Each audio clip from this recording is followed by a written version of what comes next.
ఇక మూడో జాబితాను ఇవాళ టీడీపీ విడుదల చేసే అవకాశం ఉంది. అయితే మిగిలిన ఎంపీ ఎమ్మెల్యే అభ్యర్థులతో విడుదల కానున్నట్లుగా తెలుస్తోంది. ఏలూరు లోక్సభ బరిలో పుట్ట మహేష్ యాదవ్, అలాగే హిందూపురంలో పార్థసారథి, కర్నూలుకు నాగరాజు. పొత్తులో భాగంగా టీడీపీ 144 అసెంబ్లీ స్థానాలు అలాగే 17 లోక్సభ స్థానాలలో పోటీ చేయనుంది. తొలి విడత జాబితాలో 94, రెండో విడతలో 34 అసెంబ్లీ స్థానాల్లో అభ్యర్థులకు టీడీపీ అధిష్టానం ఖరారు చేసింది. ఇక బాపట్ల బరిలో మాజీ ఐపీఎస్ కృష్ణప్రసాద్ పోటీ చేయనున్నట్లుగా తెలియవచ్చింది. కాగా సీట్ల సర్దుబాటుకు సంబంధించి నిన్న హైదరాబాద్లో చంద్రబాబు అలాగే పవన్ కళ్యాణ్ చర్చలు జరిపారు. కాగా రేపు విజయవాడలో టీడీపీ ఎమ్మెల్యే అభ్యర్థులు, ఎంపీ అభ్యర్థులతో చంద్రబాబు వర్క్షాప్ నిర్వహించనున్నారు. వర్క్షాప్ ముందుగానే వీలైనంత మంది అభ్యర్థుల పేర్లను కూడా పార్టీ ప్రకటించాలని భావిస్తోంది.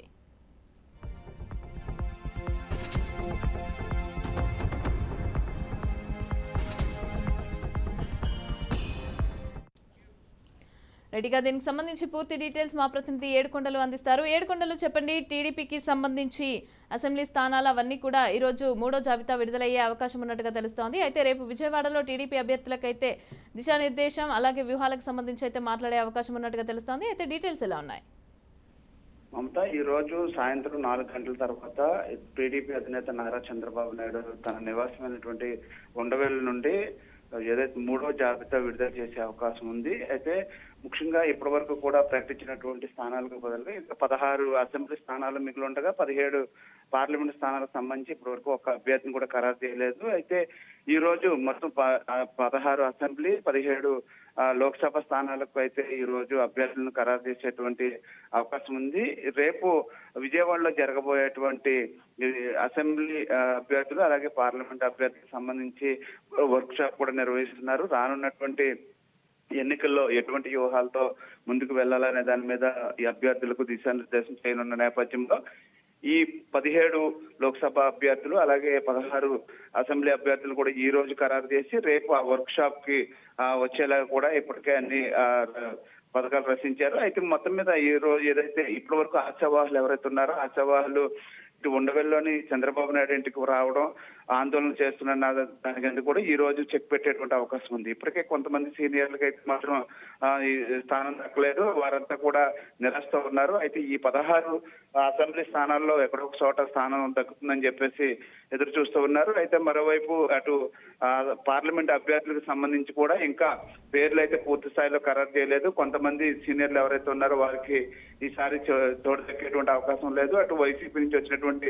అభ్యర్థులకు ఇద్దరికి ఇప్పటికే సీట్లు ఖరారైనట్టుగా కూడా తెలుస్తుంది. లోక్సభకు సంబంధించి మొత్తం మీద రేపు జరగబోయేటువంటి వర్క్ షాప్ కు సంబంధించి ముందుగానే ఈ రోజు మొత్తం అభ్యర్థులను 175 అభ్యర్థులను కూడా ఖరారు చేసి రేపు వర్క్ షాప్ వచ్చేలాగా ప్రణాళిక సిద్ధం చేస్తున్నారు మమతా.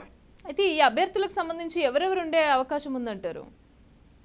అభ్యర్థులకు సంబంధించి ఇప్పుడు ఏదైతే మనకు లోక్సభకు సంబంధించి కొంతమంది పేర్లు మాత్రం వచ్చాయి. అది రామకృష్ణదేవరాయలు అలాగే అటు రామ్మోహన్ నాయుడు వంటి కొంతమంది పేర్లు వినిపిస్తున్నాయి. అలాగే మాగుంటి రాఘవరెడ్డి ఇట్లా కొంతమంది ఏదైతే ఈ వైసీపీ నుంచి వచ్చినటువంటి ఇద్దరు అభ్యర్థులు మాగుంటి రాఘవరెడ్డి, లావకృష్ణదేవరాయలకు ఇద్దరికి కూడా ఖరారైనట్లుగా తెలుస్తుంది. మరోవైపు శ్రీకాకుళం ఎంపీగా ఉన్నటువంటి రామ్మోహన్ నాయుడుకి ఆయనకు మరొకసారి ఖరారైంది. అట్లాగే చూస్తే ఇంకా కొంతమంది అభ్యర్థులకు అయితే మాత్రం పేర్లు వినిపిస్తున్నప్పటికీ కూడా ఇంకా అంతా మీమాంసగా ఉంది. కొంతమంది ఆందోళనలో కూడా ఉన్నటువంటి పరిస్థితి కనిపిస్తుంది. అయితే గతంలో మచిలీపట్నం ఎంపీగా చేసినటువంటి వారంతా కూడా ఇప్పుడు ప్రస్తుతానికి కేవలం పార్టీకి సేవలు చేస్తాం తప్ప మళ్ళీ మేము పార్టీలో కొనసాగలేమంటూ కూడా ఇప్పటికే చెప్పారు. అటు ఏదైతే ఈ అభ్యర్థుల ఖరారులో మాత్రం కొంచెం ఈ రోజు కొంచెం ఉత్కంఠ అయితే మాత్రం ఖచ్చితంగా కనబడే అవకాశం అయితే కనిపిస్తుంది.